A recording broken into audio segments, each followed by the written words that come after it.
podcast. Today we're going to be talking about raising capital and understanding financial resources, which is really huge for business owners. And I think that's probably like the one of the biggest things that people get nervous and scared around is around the finances. How do I get money? How do I level up my business? All these things. It says yes, I will Yeah, add. we both had the same comment. Yes, Yeah. I will have that added because I had to search for it too. So Shauna, who is our speaker today, her and I had a conversation because she didn't have the link. And then I looked at my thing and I didn't have it. I had to search through so many emails to find it. So yes, we will add it to the invite. So thank you for saying that, Sarah. So without further ado, I think that we are, oh no, one more coming. Okay, here we go. Okay, I think we're all in and I will continue to add. So without further ado, in all of my all over the placeness, I want to introduce everybody to Shauna Huntington. We're so glad that she could be our speaker and our expert today. So let's go ahead. All right, Shauna, I'm going to go ahead and admit while you're talking, okay? Okay, not a problem. I am going to share my screen. So, does everybody see the screen right here? I do see it. Okay, perfect. Awesome. Okay. So I'm going to be talking about primarily just talking about your financials and understanding your financials and why that's really important to you in your business.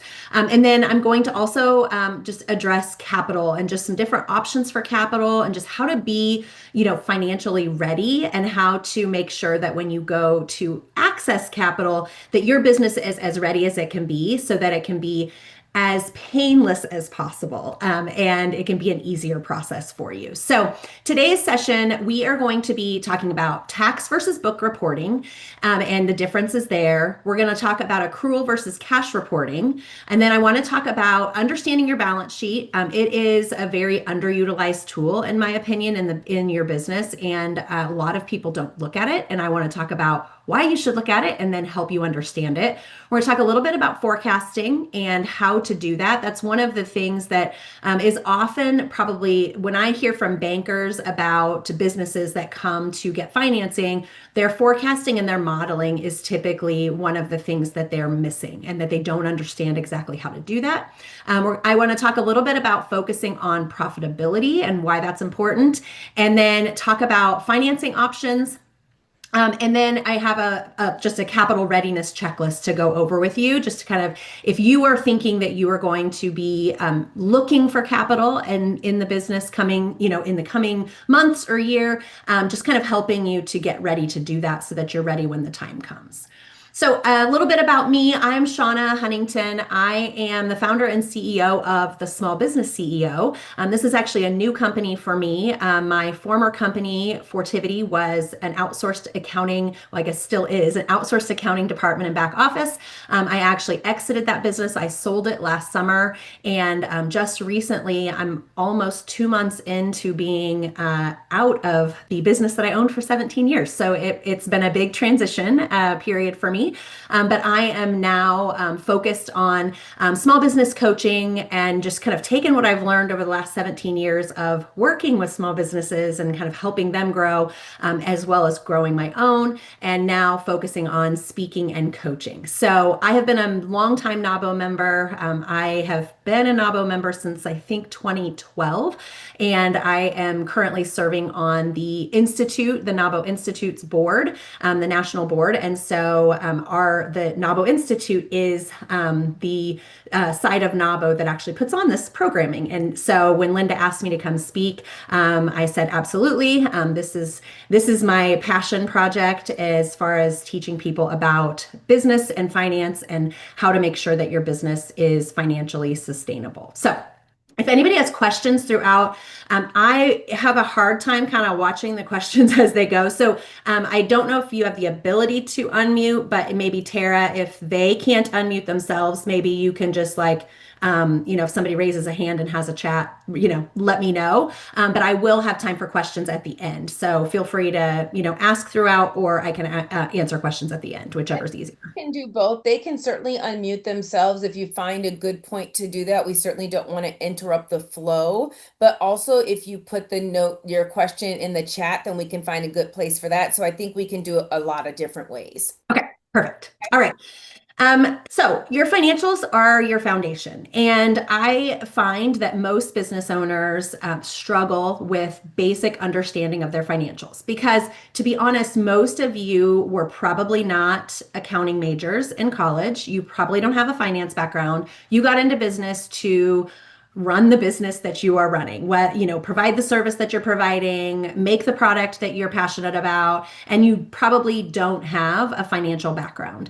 And if you do, lucky you, because most business owners don't. And so, what I like for people to understand is that you don't have to know how to do the debits and credits. You don't have to know how financial statements are produced, but you do need to understand what you're looking at and how to evaluate them. And so that's what we're going to talk about a lot today. I'm not going to be teaching you how to use QuickBooks or how to do accounting, but I want you to understand what you're looking at when you look at your financial statements and just help you to be more financially healthy in your business by having that basic understanding.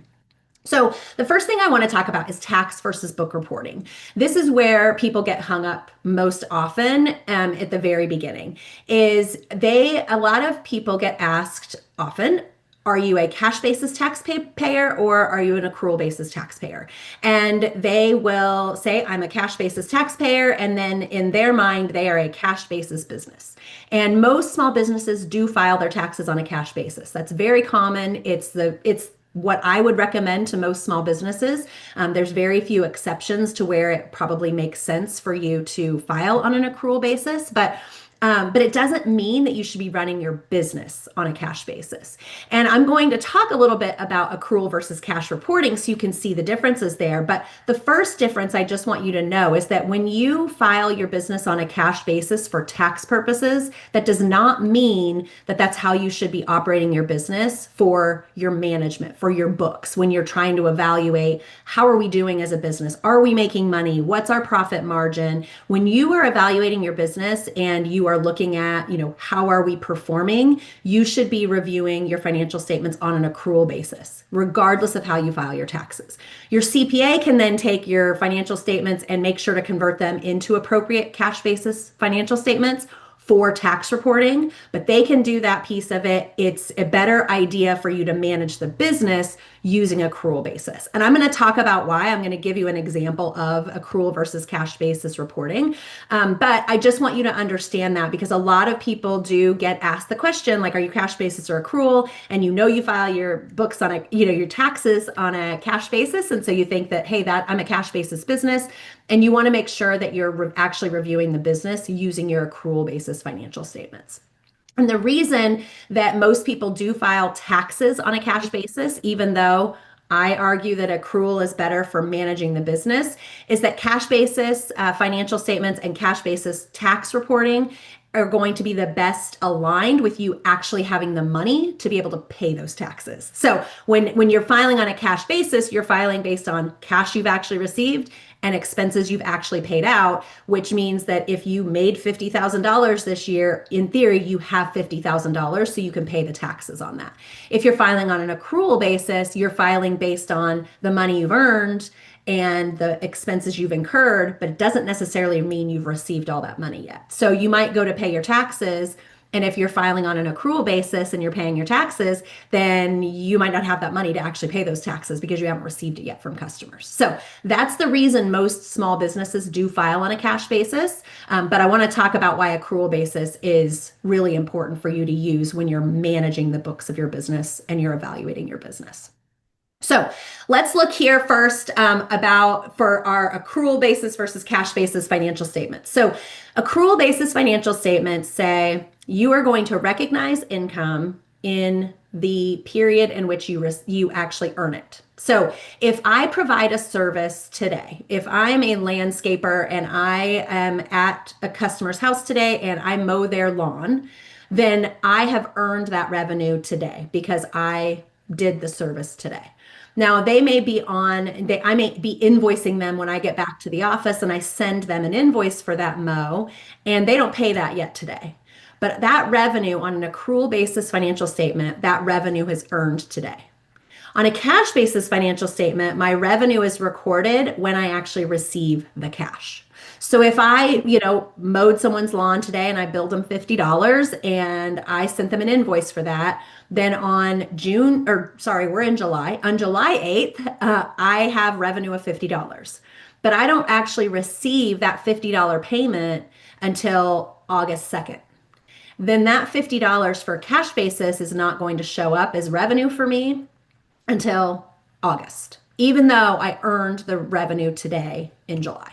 So accrual basis financial statements say, hey, you're going to recognize revenue in the period that you provided the service. Now, cash basis says you recognize when you receive the money. Okay, so that's on the revenue side. When you look at expenses, it's the same way. So for expenses, you are going to recognize an expense when it's incurred. So if I brought my, son with me on my landscaping job today and I pay him $10 an hour and he mowed that lawn for me today and I owe him $10 for that $50 mow, that $10 is an expense today. Now, I may have told my son, because he's my son and I can choose to do this, that I'm paying him once a month for all of his hours at the end of the month. So I'm not going to pay him until August 1st. So that expense actually isn't going to hit my cash basis financial statements until August 1st, because I'm not actually going to be without the money. I'm not going to be, giving him the cash until August 1st. But that expense is an expense from today. Okay, because I incurred that expense today. He did the work for me today. And the reason that I say that accrual basis financial statements are much better to evaluate when you're looking at your business and you're trying to evaluate your performance, you want to look at accrual basis financial statements. And so the reason that you want to look at accrual basis financial statements is that that is giving you a true picture of how your business is actually performing today, how your business is actually performing this month or this year. Because if I bring in, let's use bigger than $50 items here. If I bring in a $50,000 deposit today for a project that we're going to be completing over the next 6 months, if I'm looking at my cash basis financial statements, I think I made $50,000 in revenue this month because I got that $50,000 payment. When in reality, I'm going to be spreading that revenue $8,000 a month over the next 6 months. That's a really big difference when I'm looking at how my business is doing if I look at my cash basis versus my accrual basis. And so I've got an example here for you to kind of see the differences here. So when I look at a cash basis financial statement, and I look at this is money I actually received. So if you look here, it says a big project closed out in the prior year, but it was collected in the current month. So in the prior year, I had a really big project, but we finished. So the revenue was actually recorded in the prior year, but then I didn't receive the money from the customer until this year. And so it makes my cash basis revenue look a lot more significant than it actually is.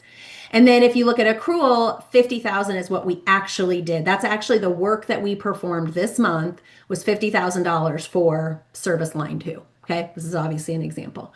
When I look at service line 1, I say we collected a deposit on a project that's going to be completed 3 months from now. So my cash basis is bigger than my accrual basis because I got a deposit. But that's not really revenue to me yet, because if I close my doors tomorrow, I have not completed the services that I received that money for. So I owe that money back to that customer.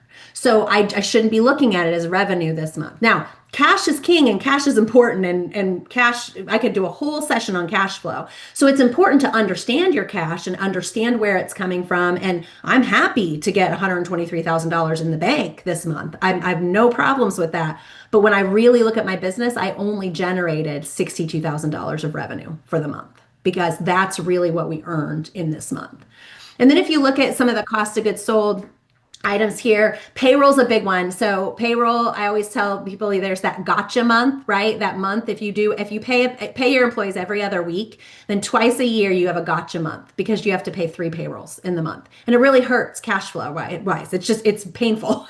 And so, but it also affects your cash basis and accrual basis financial statements, because when I look at my cash basis financial statements for this month, I'm showing that we had $37,000 of expense for labor in my cost of goods sold, but it really was only $27,000 because it was a gotcha month. So I had to pay out three payrolls because of the way the weeks fell. But when you look at the actual days of the month that were worked and the actual production that was done during that period, it was only actually $27,000. So when I'm looking at $62,000 of revenue, I can see that it took me $27,000 of production labor to be able to get that $62,000 versus, $62,000 of revenue and $37,000 of expense, or thinking I got $123,000 of revenue against that. So payroll's a big one because payroll is often one of your largest expense line items. And so getting that payroll recorded into the right period is really critical to being able to evaluate how the business is doing.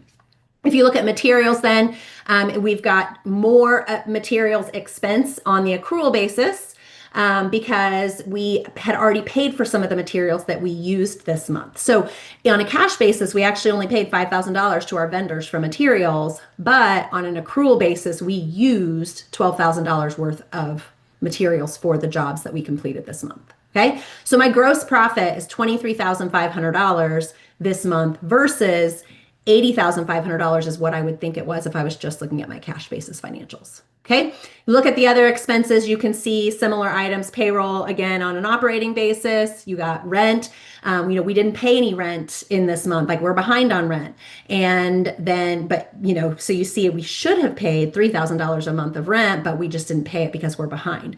So when you look at the bottom line and you look at your cash basis versus your accrual basis, it's a very different story. If I'm looking at my cash basis, I think, all right, I did all right. I'm at about a 15% net income. Like that's a healthy net income operating margin. Like I'm doing okay. But then you look at your accrual basis and realize in actuality, you lost $13,000 this month. Okay. This is why I preach and I oh till I'm blue in the face.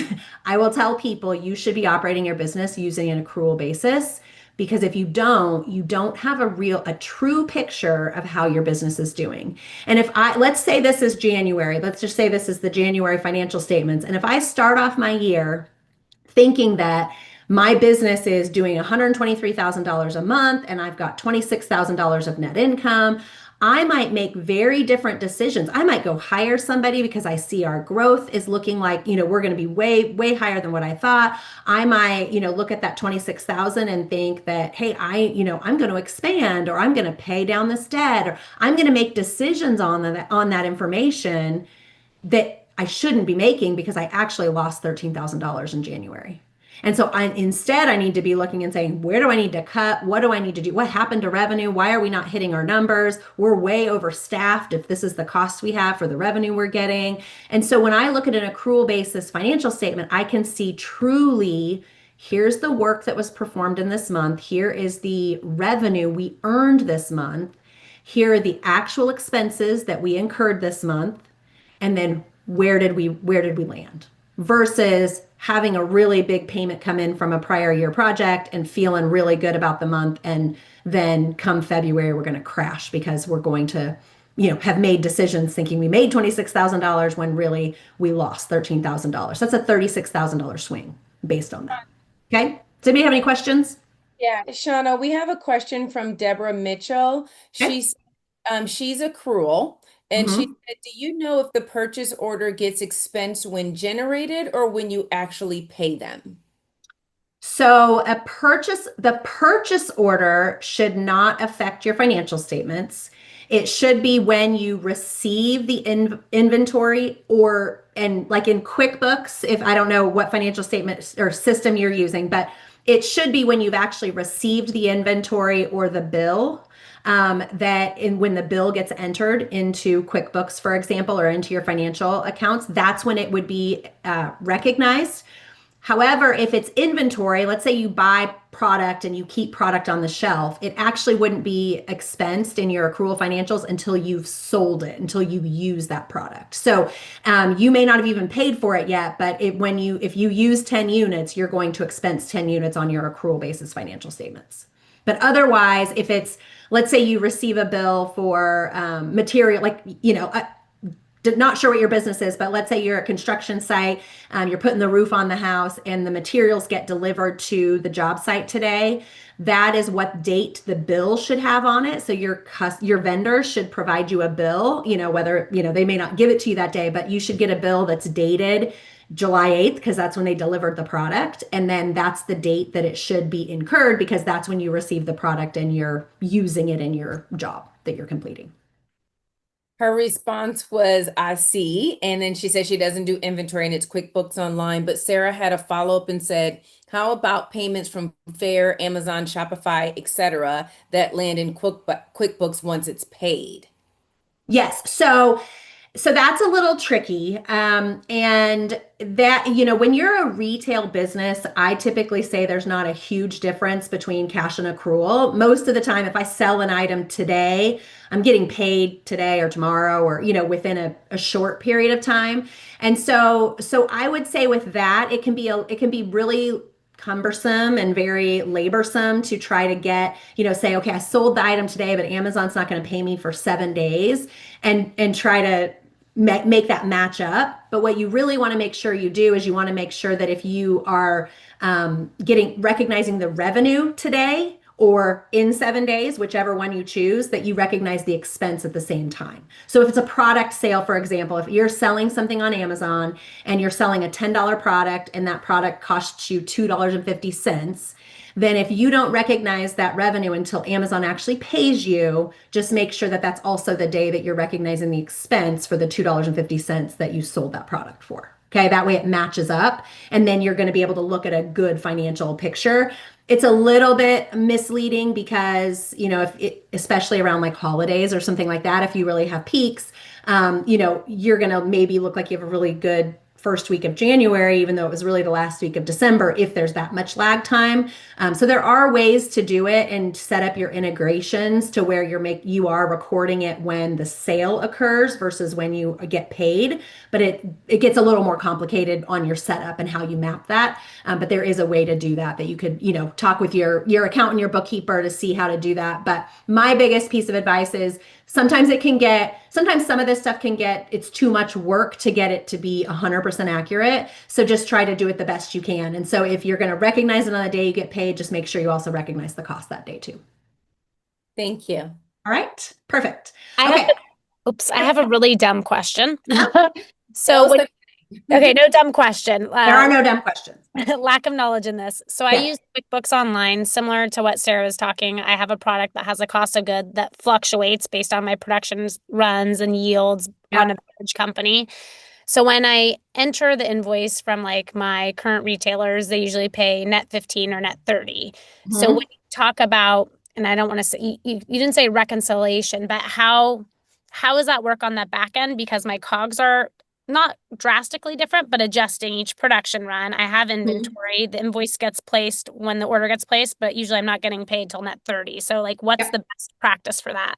Okay, so if you use QuickBooks will do this for you if you use the right functionality in QuickBooks. So when you are I'm just going to say you have one product. Okay, let's just assume you have one product. But when you buy it today, it costs you $10 per unit, but you did a really big run another time, so it only cost you $7. Let's say if you put it into QuickBooks with a bill for the date of the delivery of the product, let's say, which should be the date that they're invoicing you, but it'll fluctuate. And you say, I got 100 units at $10 a unit.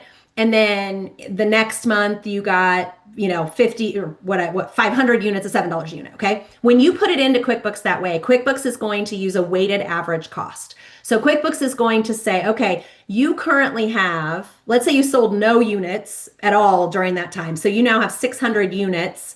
It's going to say a weighted average cost. It's going to say 500 of those units were $7, 100 of those units were $10. So we're going to average the cost, and every unit you sell is $8, $9, whatever it is, $8.50. Okay. And so then so that's the expense side of it. So let's say you sold all 50 units before you bought any more units, then the average cost is 10. And then the next time you buy, right? So it's based on the dates that you're also then posting the sales. So then when you post the sales to your QuickBooks, then it is going to pull that inventory out based on the day that you post the sales. So if you and when you say they don't pay for net 15, if you post an invoice, so this is how I would do it in QuickBooks if I were trying to manage this. When if I sold 15 units on the 1st through the 15th, or however you bill them, or on the 15th, but you're not going to get paid till the 30th, I would put an invoice into QuickBooks for those 15 units that you sold.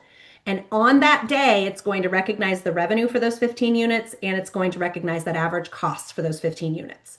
Doesn't matter when you get paid. When you get paid, it's going to just be a receivable that you're going to receive against that invoice, and it clears that out. Okay. That gets a little tricky if you're like, your volume's so high and you've got, every single day. That can get much more tricky. But there's almost no way to track your receivables. Like if they're paying net 15, you almost have to use invoicing in QuickBooks versus sales receipts, because that's the only way to know, like, hey, I did get paid on those units. So it is a little bit, it's kind of a lot, but I also recommend, totally different subject, but I recommend looking into integrations from whatever your systems are that you're using. And Zapier is a tool that I would recommend using, that you can connect things to it and make it post it in QuickBooks the way you want to, so you're not manually having to do all that. It can be, that's a whole nother set. We could talk about that more, but that's a whole nother way. But that's how QuickBooks is going to do it the right way and get your accrual right. And then the cash just doesn't matter. The cash is going to apply to it once you receive it in. Thank you. That's super helpful. And is it an issue if you're not using QuickBooks for inventory? Because I've had some issues with using QuickBooks for inventory, so I have a whole separate system. It is, and I will tell you that QuickBooks used to be really not good at inventory in QuickBooks Online, and so you pretty much had to do quick inventory outside of it. If you're not building units, like you're not making component parts and then making a unit, I would recommend re-looking at QuickBooks Online for inventory. Not to say you get rid of your other system, but you would make sure to still track the quantities and the items in QuickBooks as well. Because if you don't do that, yes, it's going to be much more difficult to line up those costs, because you're going to have to manually do a lot more, whereas QuickBooks will calculate it for you if you're actually using it for inventory. Thank you. Yep. Okay. Question. Huh? Sarah Nathan, I have a instant matzo ball soup product, and we self-manufacture, we produce, on a very regular basis, but our manufacturing is not super linear. It's not like on one day I'm starting and finishing 100 units or something. It's like over, so I'm having a really hard time. Like I kind of have a semi decent idea of my COGS, but I'm really having a hard time like tracking when and what what's getting made, what's getting sold, and inventory. I'm doing, I don't have a bookkeeper. I don't have the money for a bookkeeper. I try to do everything myself. Yep. But everything, I thought I was doing QuickBooks okay, and now everything you're saying, I'm feeling highly And overwhelmed. it is. It's hard. It is hard when you're kind of running lean and trying, and that's why I say, like, it can get really complicated to try to do accrual to the letter, right? It can get a lot more complicated. And so I think my goal is that you understand why it's important, and then try to do the best you can at this point. Because you're going to get better and better at it as you can have the resources to help you do it the right way. But I would say, when you're manufacturing, product, and you said like it's not super linear, it's you don't know today this is the unit that was produced necessarily, or the cost that went into that. What you might think of doing, especially if you're not tracking inventory in QuickBooks, you might think of tracking your costs. If you're buying the component pieces, right, and that you're buying that and then manufacturing it, then you might think about tracking all your costs to just cost of goods sold, and coming up with every month or every quarter, look at your costs and say, okay, on average, it costs us $10.62 to make a unit, because we have looked at all the material we purchase and the labor and the manufacturing cost, whatever it is. And so then when you go to post your sales and you sold 100 units, then you can say, okay, we sold 100 units. So if it's $10.62 per unit, then $10.62 by 100 units. So we've got 1,062, whatever that is our cost. And then adjust that, make sure that's your cost of goods sold, and all the other costs that you're having as you're paying them, gets booked to your inventory account. And your inventory account is going to be on your balance sheet. So when you go and you're buying all the things that you need to buy, that'll all go to your balance sheet and inventory. But then you have to have a good general idea of what the cost is per unit, but it can be an estimate. It's based on, okay, what I know from the last 3 production runs, it cost us this much total, and this is how many units we got. So our unit cost was $8 a unit or whatever it is. And then you need to revisit that once a month, once a quarter. You need to revisit that every now and again so that you make sure you're adjusting that cost of goods sold because your pricing is changing and your costs are changing. Does that help? Does that make sense? Yeah. Thank you. Thank you. Okay, let's go ahead and we want to make sure we get through everything. Thank Yep. you. Not a problem. So I will move on now to the balance sheet. So I just mentioned inventory should be sitting on your balance sheet, right? That's one of the items that should be on your balance sheet. And the thing that I just want everybody to understand about the balance sheet is that this is a tool that often gets overlooked. A lot of small business owners do not review their balance sheet. They don't think their balance sheet is important. They're looking at their profit and loss statement. They want to see if they made money, right? And I get that. Making money is important. But often when you have a disaster in your financials, it's because it would be very clear to see if you were looking at your balance sheet. And so you don't even know you have a mess. And if you look at your balance sheet, you can see it. And if your balance sheet isn't right, then your profit and loss statement isn't right. So even though it's more exciting to look at your profit and loss statement and you want to see, hey, did we make money? Like, how are we doing? You want to make sure you're looking at your balance sheet every single month, because if something gets out of whack on your balance sheet, then your profit and loss statement isn't accurate. So then you're not looking at the right thing anyway. So this is why the balance sheet is so important. That when you're in accounting, again, I told you I wasn't going to make you learn debits and credits, and I'm still not going to, but debits and credits, the whole purpose behind that is that if there is a $10 transaction this way, there has to be a $10 transaction that way. That's double entry accounting. And so the reason I say your balance sheet is going to tell you if your profit and loss statement is right is that if something's wrong on your balance sheet, it means something else got entered incorrectly as well. Because if you have a $10 going the wrong way on your balance sheet, then you have a $10 going the wrong way on the profit and loss statement, most likely. Maybe it's another $10 wrong way on the balance sheet. That's possible too. But the balance sheet is kind of the balance sheet's really, it's like how you reconcile your financials to make sure that everything's in line, because these are fixed point in time balances. So if I have $62,000 in my bank account, and my balance sheet says I have $62,000 in my bank account, I reconcile that and I know I'm not missing anything. Okay. If I have a loan balance that says I owe $10,000 to the bank and I know I owe $10,000 to the bank, I reconcile that and I know that that number is right. If I have a loan on my books that says I owe $10,000 to the bank and I paid that loan off 3 years ago, then I didn't do something right. And so something didn't get recorded right over the last 3 years because that loan shouldn't be there anymore. So that's why your balance sheet's so important, because your balance sheet is telling you if your financial statements as a whole are accurate. So I want to talk just about a couple of things to keep in mind when you're looking at your balance sheet. The first one is that you should know what every single account is on your balance sheet and why it's there. If you have a bank account, and this just says cash here, but if you have, a lot of people have multiple bank accounts, right? And so if you have a bank account that says Bank of America and you have a US bank account and there's a balance in there, and then you realize I haven't had a US bank account for 3 years, why does it still say I have $2,000 at US Bank? Something's wrong. That means you didn't get something recorded. Maybe you went and closed out the account and pocketed the cash because, you were going to go transfer it in and then you just didn't. And so, well, that distribution should have been recorded then, because that $2,000 doesn't exist anymore at that bank. Okay. So the first thing is you want to make sure if there is an account on your balance sheet, why is it there? There's a building on this balance sheet for $500,000. I worked with a client once. They brought us their financial statements. There was a building on their balance sheet. They didn't own a building. Somehow at some point in time, they had put a building on there, whether it was inadvertently, they didn't know what they were doing, whatever it was. And so, we're trying to clean, basically make sure we can reconcile and everything looks good. And I said, hey, where's this building at? Do you have a loan on the building? Because I don't see it. They said, we don't own a building. And so they had maybe been recording rent there. I mean, we had to dig in and it was years back that it had gotten there, whatever. But it's like they were paying rent for their, lease, but they were booking it to building. Well, what that meant is that they never deducted that expense on their tax return, because they never, if it's going to your balance sheet, it never went to your It never went to your profit and loss statement. And so they had rent that they were paying that never got deducted for tax purposes.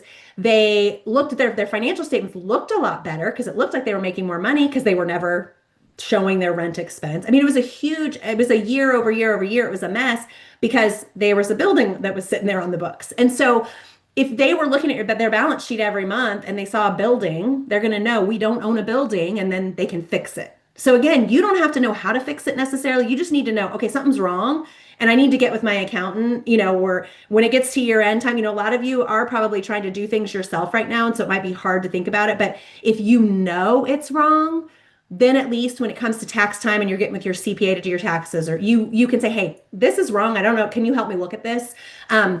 Because the last thing you want to do is have something be wrong and then you file your taxes. We had another client who came to us. They came to us because their bank account said on their balance sheet, their bank account said they had $250,000 in their bank. They had never in their life had $250,000 in their bank. And she knew it was wrong. She's like, something's wrong because I don't have 250. She had like $20,000, not 250. And what had happened is she had duplicated, because she had set up some integrations, which I highly recommend, makes things simpler, but you got to do it right and you got to know what you're doing.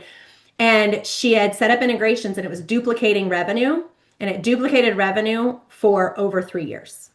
And so she had overpaid in her taxes. She had overpaid her taxes by like $150,000. It's almost $50,000 a year. And because she had recorded that revenue twice.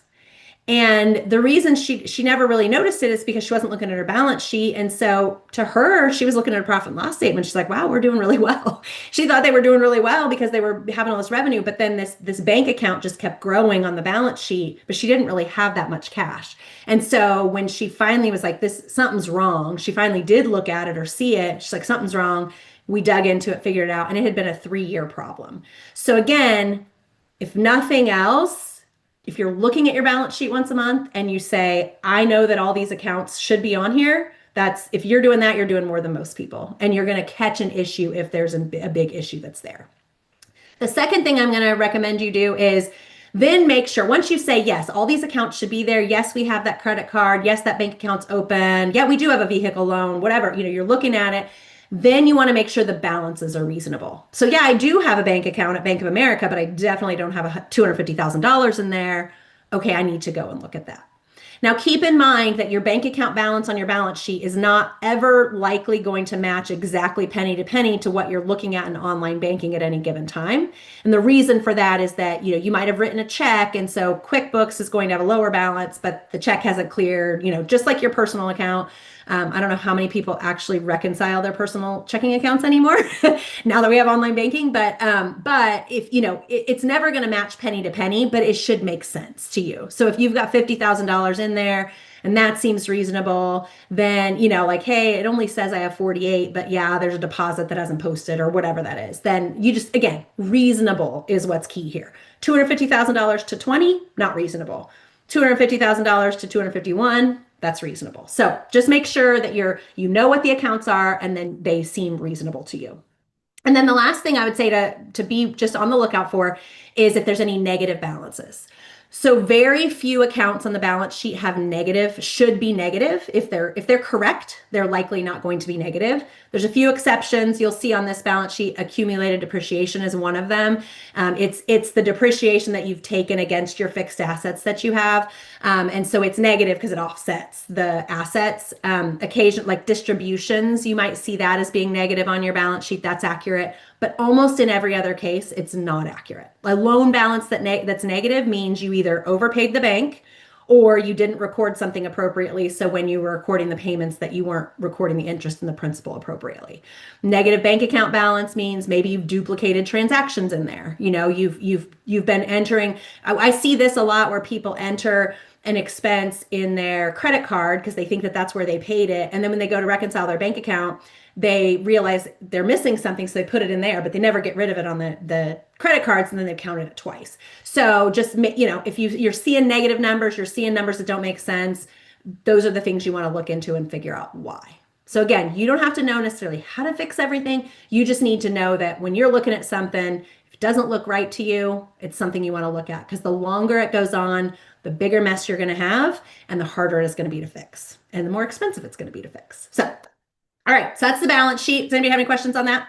Yeah, so Deborah has another question, and this, I believe she said she uses QuickBooks, and I think I know the answer to this one, but she says, can you alter the date for the balance sheet so it can match your month end statements? So yes and no. So when you reconcile your bank account, so when you go to reconcile your bank account or reconcile your credit card or reconcile that, you can put the specific date that you're reconciling to. Yep. When you're looking at your balance sheet, you want to look at your balance sheet as of month end. So you might not have reconciled, let's say your credit card, this happens a lot. Your credit card cuts off the 15th of the month, right? So you reconcile your credit card as of the 15th, but you're going to look at your balance sheet as of the 30th. So what I recommend is that even though it's not reconciled yet, you make sure all those transactions get put in there for your credit card so that you're looking at the right financial statements at that time. But you don't want to change your balance sheet date to different dates all the time to match all the different bank accounts that you have. Now, here's another just quick tip that I will tell you. Almost every credit card company will change your statement date if you call them and ask them. So we made our lives easier and we would just call them and say, hey, we want the statement date to be the first or the second, like just so that when we got to the end of a month and we were looking at the month, we'd reconcile the credit card statement as of the first, and then we knew everything was in there for the prior month when we're looking at it. So just to make your lives easier, call your bank. You know, a lot of bank accounts, they're going to be the month and end of the month anyway. But most credit cards will change it for you if you want. So a lot of times it means changing your payment date as long as you're okay with that, but they'll do it for you. They won't do it every single month if you call, because then you might be changing. But if you just call and say, hey, I'd really like to change my date, a lot of them will do it for you, especially if it's a business account. So Thank you so much. And I didn't realize, guys, how fast time is going. We only have like 15 more minutes. So Shauna, we should probably. I'm gonna go quick. Okay. So forecasting and modeling. So the biggest thing I want to talk about with forecasting and modeling is there's a couple different forecasting methods or ways of forecasting I want to make sure you're looking at. Number one is when you are running your business, you really need to be cash flow forecasting. Cash flow forecasting is really critical to making sure you know how your business is going to still be here and what's coming and what's coming up. And so I recommend doing a 12-week cash flow forecast, and where you forecast out your cash for 12 weeks. So you are looking to say, hey, how much money do we think we're bringing in next week? And what do I have going out the door next week? I need to pay this vendor next week. I need to pay payroll, whatever that happens to be. How much are we bringing in the next week? And you're not going to be 100% accurate, right? Especially if you're a retail online shop, whatever. You don't know 12 weeks from now what your sales are going to be. But you have a general idea. You have an idea, okay, on average, we do about $5,000 a week. So I can forecast that out. And then if I start to see the trend is going down, I can adjust my forecast. Or if the trend's going up, I can adjust my forecast. But it gives you a way to look at, okay, if our average sales are $5,000 a week, and then I get all my expenses that I'm expecting in the next 12 weeks, and I still am going to go negative. Well, then number one, we need to increase our sales or cut some costs. But number two, if we have a decrease in sales, we're really in trouble. And so it just helps you to see that. So I highly recommend that you are forecasting cash. We forecast cash. I mean, my business, all the businesses I've ever worked with, on a weekly basis. So every Friday we know that, hey, for the next 12 weeks, this is what cash looks like.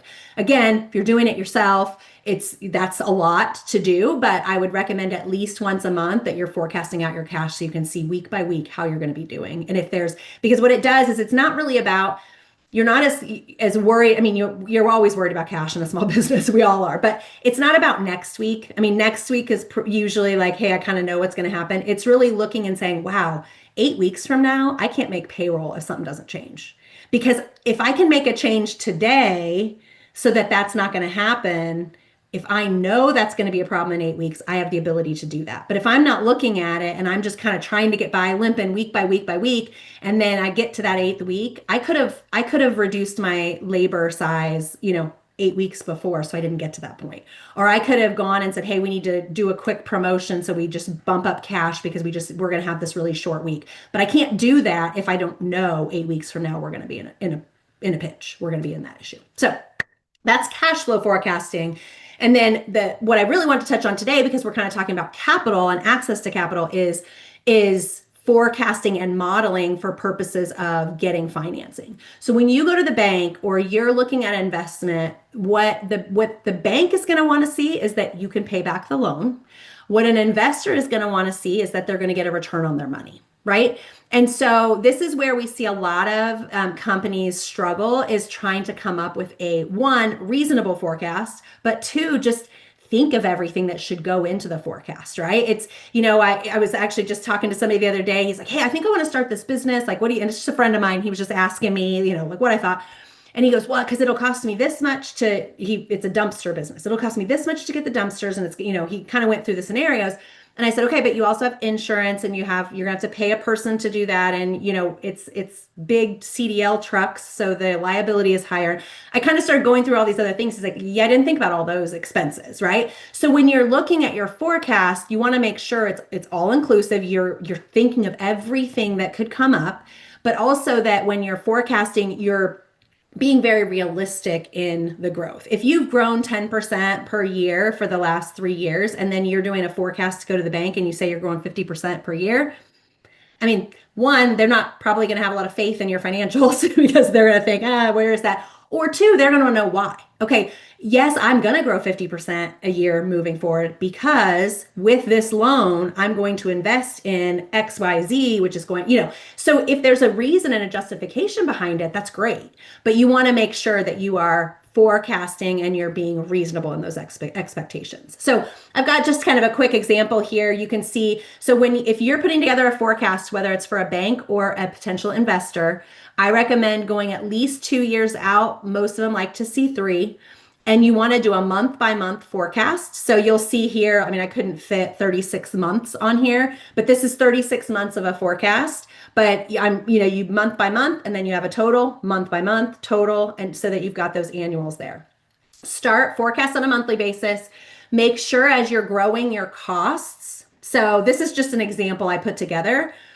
But as I did it, I realized, oh, wow, I'm being really unrealistic because I was growing my revenue, but then I was making a lot of money every month because I didn't adjust my labor. Like, I'm not going to be able to continue to grow revenue and double in size without hiring additional people, right? So my cost of goods sold might have been, I was growing that in line with my revenue. Like, I knew I would have more product costs, but then, oh yeah, I'm also going to need another salesperson, or I'm going to need another, shipping clerk, or whatever that happens to be. So you got to be thinking about the costs that you need to adjust. If I grow by $1 million, it's not zero cost to that. There's going to be, my insurance is going to go up. My credit card processing fees are going to go up. Everything's going to be bigger. And so I need to make sure I'm accounting for that. Be realistic. I mentioned that. Provide details to support sales growth. So like I mentioned, if you've grown by 10% a year, it's really easy to put together a forecast where you're growing by 10% because you can show historically, hey, we've done this. But if you're going to increase that to 25% or 30% or 50%, whatever that is, show why. Why am I going to all of a sudden jump from 10% increase a year to 50% a year? It's because I'm investing in marketing now. I've never spent $1 on marketing, but if I get this loan, I'm going to do that. Or we're going to open a new facility where we can produce a lot faster. Whatever it happens to be, maybe you own a coffee shop and you're going to have a second location, and so you can grow by that much. So it's okay to show big growth, but you just have to have justification behind it, not just well, I really hope we do. Because we all hope we do, but what are we going to be doing to actually drive that growth? And then, consider the requirements for growth. Do you need more space, more people? What do you need if you're going to have that growth? And make sure that's included into your forecasts. Okay, I'm going to keep moving forward, and then I'll answer any other questions just to make sure we get through it. Focus on profitability. This is just really critical in my opinion, because this is probably what I see the biggest issue, aside from a disastrous QuickBooks file, which is what we see all the time, is that businesses focus on their revenue. They don't focus on profitability. They're so excited to grow, but they're not focused on what it's costing to grow. Are their margins right? Are they actually, we had a client that I finally said, do not sell another dollar of revenue, because for every dollar you grow, you're losing more money.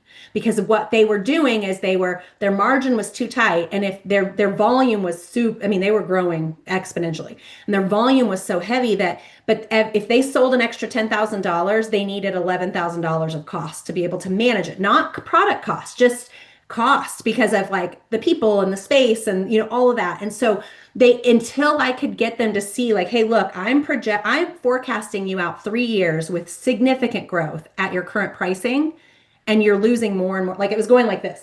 Their revenue was going up, but their bottom line was going down because their margin was not high enough for them to actually make money. So focus on profitability, because I would much rather have $100,000 business that makes $10,000 a year than $1 million business that makes $10,000 a year. I'm going to work a heck of a lot harder for that $10,000 if I've got $1 million business. Okay. So focus on profitability, say no to business if it's not the right business, make sure your pricing is right, but focus on profitability. Don't worry about the top line. Top line will come. Focus on profitability, because if you're a profitable business, you're going to be sustainable. And you're going to be much more successful in the long run. All right, this is just an example. I'll send out the slides, or I'll get with you, Tara, on how I can do that to get that so you can see this. This is an example of a company that was fully focused on revenue, and then they started doing some job costing and really saw where they were at, and they shifted their focus. I think they did about 40% of like less jobs. So this was like a construction type company. They did 40% less jobs. So they only did $8 million in revenue versus 11 and a half, but they doubled their EBITDA. They doubled their net income. So they did a heck of a lot less work, and they made a heck of a lot more money because they started focusing on profitability. So I just wanted to show that example, but when I send out the slides, you guys can see that. So one of the things we wanted to talk about was financing options. And that's why I wanted to get to this slide. So if you're looking for financing, the first thing that I can tell you is that a lot of people can get frustrated looking at financing, and they say, well, banks don't want to give you money unless you already have money. And it can just get very frustrating.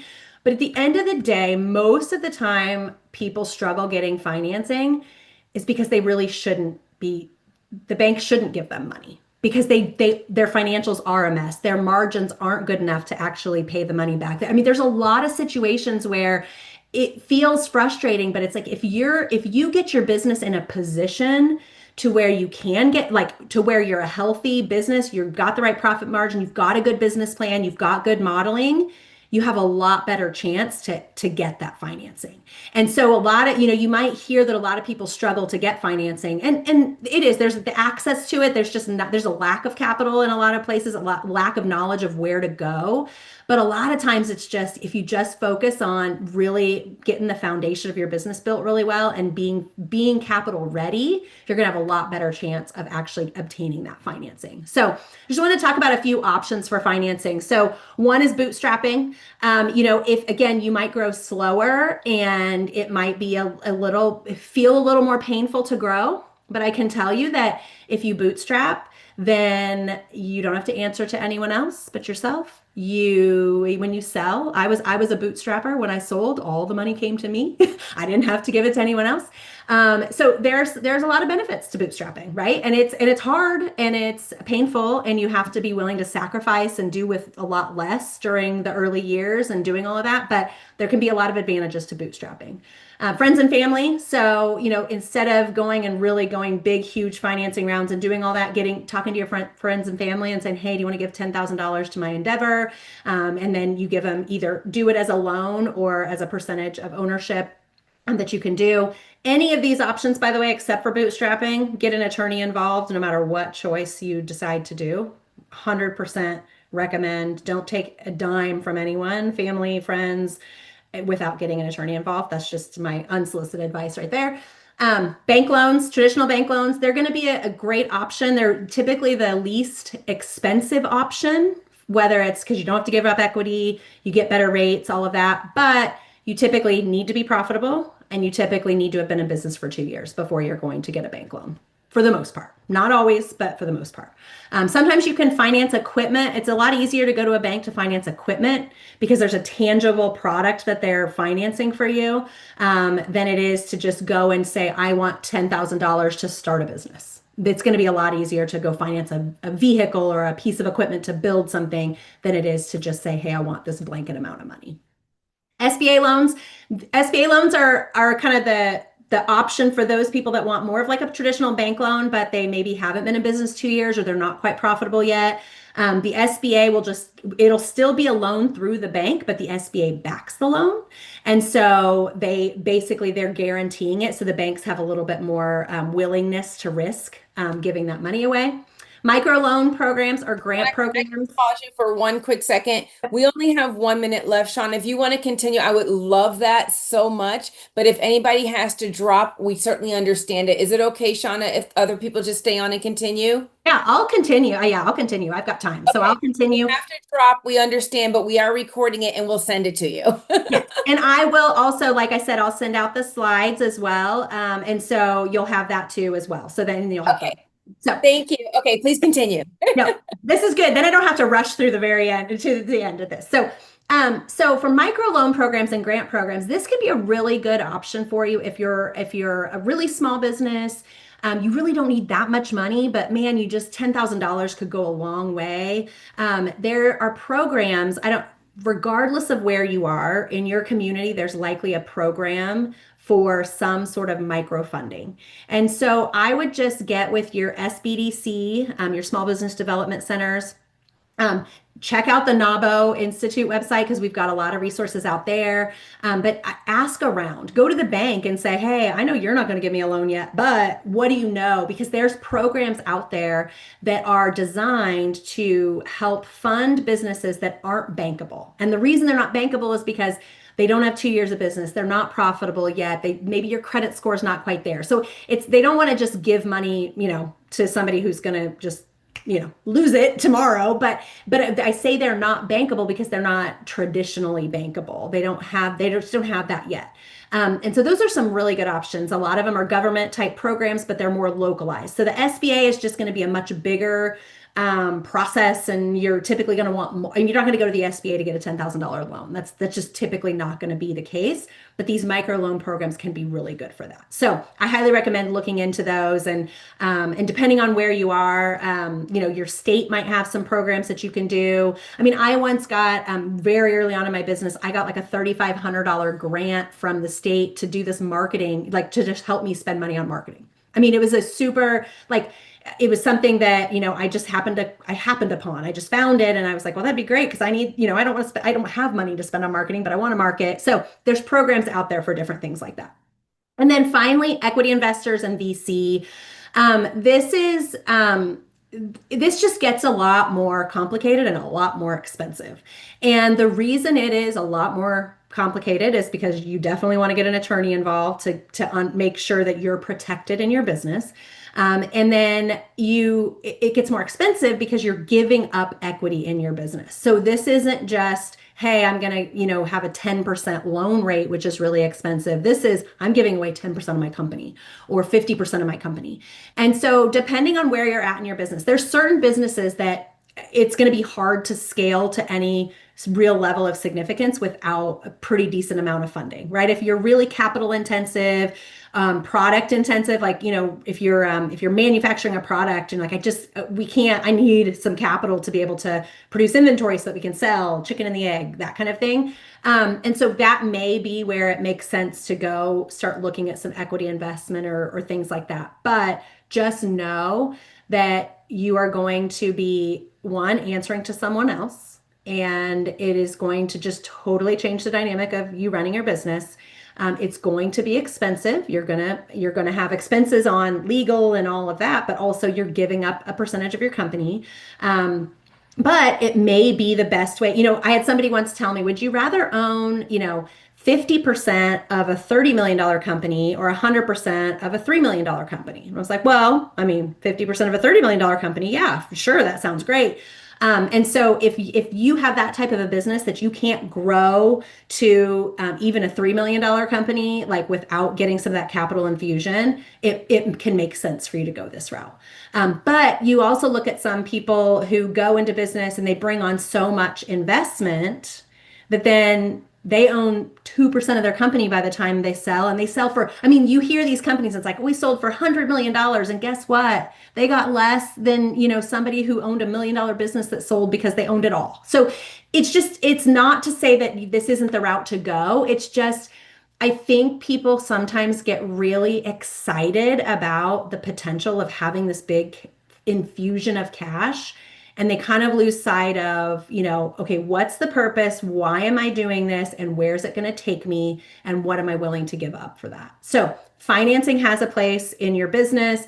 Getting access to capital is super critical for businesses to be able to grow and to be able to do that. Just know like there's so many options for you. There's lots of different options for you for getting that financing. Don't feel like the bank is the only place you have to go. And if you feel like, well, the bank's telling me no, like I have no, there's no money. The bank told me no. Well, number one, if one bank told you no, it doesn't mean every bank will tell you no. But two, there's a lot of other options out there. It's not just the bank that you have to go to. So, but but I will tell you, and this is me real talk. If you're losing money and you are, going to the bank for a loan, they're probably going to say no. And I say that like with just a bank's in business to make money, and the only way they make money is if you pay back the loans plus interest. And if you're losing money, they can't see a way of getting paid back. So it's very hard to get a bank loan until you're profitable. Bank loans are really good for like, hey, we want to expand. So we're already making money, but we want money so we can expand. And then the bank says, okay, yeah, I can see where we're going to get that paid back. The other options are where you go if you're not yet there. You're still so new in business, you're not making a profit yet. It's just common. Everybody, that's first couple years in business, it's very hard to show a profit. So know that everybody's been there, but it's just there's going to be other options that are going to be better for you if you're at that stage than going to a bank and trying to ask for a loan. Okay? Does anybody have any questions about just kind of the different options of financing or kind of what that looks like? Feel free to unmute if you have a question. I have a quick question. This is Huh? Angela Toy with Batoy Treats. Can you talk about invoice factoring or leveraging like money from Shopify, your POS system, as alternate creative ways to finance your business? Yes. So those are options. I will tell you, first and foremost, they're very expensive options. They come off as not being that expensive. And so what happens, I see a lot of people get in trouble with that type of financing because they'll tell you, oh, it's just a 1% fee. So 1%, by the way, sounds really cheap, especially in the market we're in right now, right? 1% sounds really cheap. But the thing is, you have to pay it back within a month. And so 1% in a month is really 12%. It's a really 12% interest rate. So it can come off being very inexpensive, and yet it's a very expensive. Most of the time when I look at these options and I'm helping clients evaluate them, it's 28 to 35% is what you're being charged for that type of financing, because it's a fee versus an interest rate. And so it doesn't matter. You could take the money today and pay them back tomorrow, and you're going to pay that whole fee, the whole 1% fee. And so as an interest rate, it becomes astronomical. So know that it's expensive, number one. Okay, so that's just the number one thing. If you are where I've seen it work, okay, is where you are in a situation like, let's say you're a florist and it's Valentine's Day, and you can capitalize on. If you don't take this financing, you're limited to $100,000 of sales, but you've got a backlog of $300,000 of sales that you could do if you could have enough inventory. Well, then it can make sense because your margin's big enough to cover it. You're going to make a lot lower margin than you normally would, but you're also going to make so much more in revenue on that you're willing to kind of take that hit for that short period of time. Where it's not good to use it for is to like fund payroll. Like, I can't make payroll this week, so I'm going to go factor my future revenue with Shopify so I can make payroll. Because what happens then is now you're getting all your sales for this month, and a third of it or 20% of it or whatever the number is going to pay back that. Well, now you don't have enough money to pay this month's payroll. And then you're going to get behind on that, and then you're going to need more financing. And so where I see people get in trouble with that type of financing is it's a Band-Aid, and it doesn't fix the problem. And so then the next month they need more, and the next month they need more, and then they get to a point where they can't borrow enough to keep up with it. So know that if you are ever needing that really short-term financing like that, because really look at your numbers and understand why. And don't take that money until you know you've made the changes in your business so that you're not going to get yourself back in that position. So if you need to make payroll tomorrow and that's an option for you on the table, I mean, yes, you've got to make payroll, but then you should also be saying, I've got to cut two positions. I'm taking this money to make payroll, but I got to cut two positions because I'm going to be right back here 30 days from now or 60 days from now if I don't make a change. And so I'm only taking this money if I've made a change so that I can not be in this position next. So it's there for you. It's one of the easiest forms of financing to get because Shopify knows what you're bringing in, so they know they're going to get paid back. And the reason they know they're going to get paid back is because they're going to take it. They're going to take it before you get it. And so it's super easy to get, and that's why it can be very enticing. And like I said, there's a place for it, but I would just be very cautious taking it because it's very expensive, and it's kind of like almost like a payday loan type situation. You could just get yourself into a vicious cycle of just never being able to get out of that. All right, so I put together just kind of a quick capital readiness checklist. These are the things that you're going to be typically asked for, but also just kind of the shape your business needs to be in to go start looking for financing. So first thing I would say is make sure your bank accounts, credit card accounts, you should be reconciling those every single month. This is the number one issue I see in QuickBooks is that accounts haven't been reconciled. And so they're a mess. Your financials are a mess. You may not even know your financials are a mess, but if they're not reconciled, there could be transactions. I mean, once you reconcile, there might be transactions from 2019 that still haven't cleared your bank. Well, something's wrong. Like either one, you owe somebody money maybe, or two, it got recorded twice and never got cleared out. So make sure you're reconciling monthly. If you're reconciling monthly and you're dealing with any issues, that's the other trick. Some people reconcile every month, but they let uncleared items just live out there forever. Well, that means you're not reconciled. There's something wrong with all that uncleared stuff. So reconcile everything monthly. Reconcile your balance sheet monthly as well. So it's easy to reconcile bank accounts, credit card accounts, those kind of accounts, but really every single account on your balance sheet should be reconciled. So if you have a loan, you should be reconciling the loan on your books to what the bank says you owe them at any given time. So like at the end of, June, I owed the bank $10,236. That's what my June balance sheet should say that I owed them as well. So make sure you're reconciling that and you have support schedules. Because the other thing is if you provide financial statements to a bank, for example, to get loans, they're going to say these are great. Now prove it to me, right? Sometimes prove it. And so if you have support schedules, when they say, hey, I want to see all your loans and all of that, if you have support schedules that say, hey, yeah, I say I owe $10,000 to the bank. Look, here's the statement from the bank that says I owe $10,000. Then they have confidence in your financial statements because they can see that you've got the numbers that they're looking at are actually validated by something else. Okay. Payroll reports, a lot of times you'll be asked for payroll reports. It kind of depends on how big payroll is as a part of your business, whether you're asked for that, but that's just something I would make sure to have on hand. Tax returns, if you're going to the bank, it's going to be the most recent 2 to 3 years of tax returns. And this is a lot of what they use to verify your numbers because they think, well, regardless of what you say on your profit and loss statement to me, I want to know what you told the IRS because you're probably either being honest with them, or if you're not, we're going by what you tell them. We're not going by what you put on your profit and loss statement. So the worst thing you could do is go to the bank and say, well, I know my tax return says I didn't make any money last year, but I really did, and here's why. Yeah, that's not going to work. They're not going to like that. So they want to see tax returns. Clean support files, just, making sure the more organized you can be in your financial life and your business, when that moment comes that you want to go get financing, you'll just be ready to go. So have clean support files, have invoices for bills that you've paid, have, your inventory details, have clean support files. Any loan documents or lease documents. So if you are leasing equipment or you have loans on any equipment or vehicles or anything like that, just have all those documents ready because a lot of times those will be asked for. Personal financial statement. So this is something that a lot of people have never put together until they go to get a bank loan or they're getting financing for their business.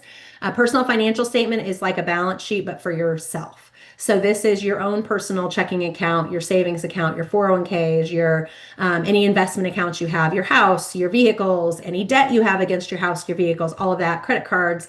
It's your personal balance sheet essentially. So I recommend people if you own a business, I recommend you keep a personal financial statement updated at least annually because it's a lot easier to just update it a little bit at a time than to go recreate one every single time. So at least annually, just go update it and say, oh, we got a new bank account, or we've increased our 401ks by this much, whatever it is, just keep that updated.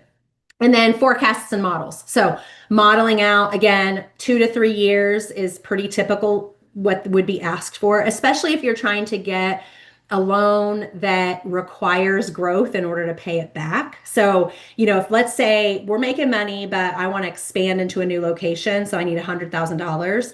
Well, my money that I'm currently making isn't going to be able to cover that payment. They want to see those models to see like, okay, but how are you going to pay us back? Like, where are you going to get, the increase into your revenue for that? So, so this is, again, I'll share this slide so you'll have this, but these are the things that I would recommend that you have kind of pulled together to do that. So, again, I think business owners really, financials usually come to the bottom of the list for a lot of business owners. They don't want to spend their time on it. They don't think it's important, and so they just, they put it to the side until all of a sudden they need it. And so what if I could give you any piece of advice today, it's get your financial house in order from day one, stay on top of it, reconcile your books every month, review your financial statements every month.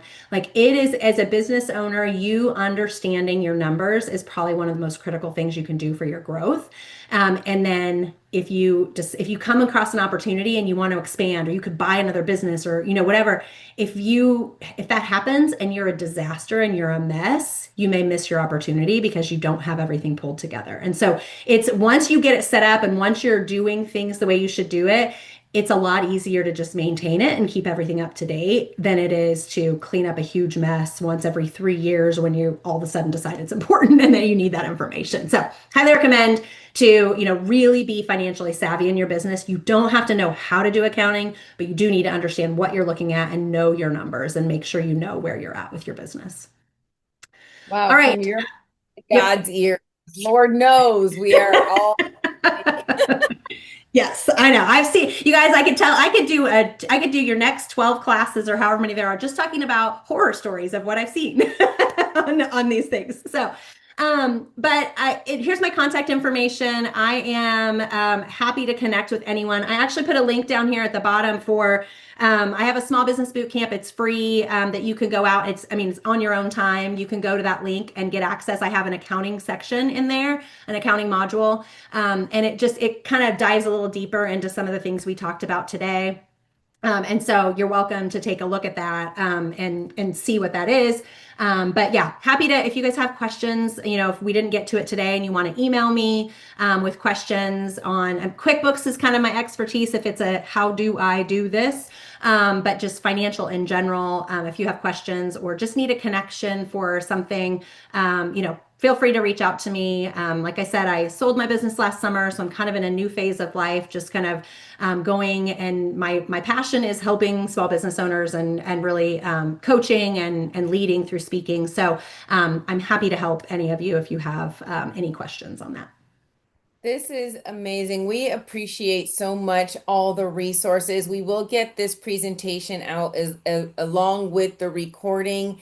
And we love, Shauna, that you are our subject matter expert for the day. Yep. If you guys have any follow-up questions, please don't hesitate to reach out to Shauna, Becky, Linda, or myself, and we'll make sure that we help facilitate getting those questions answered. We did have a few people who had to drop off, but they will get the information later. So yep.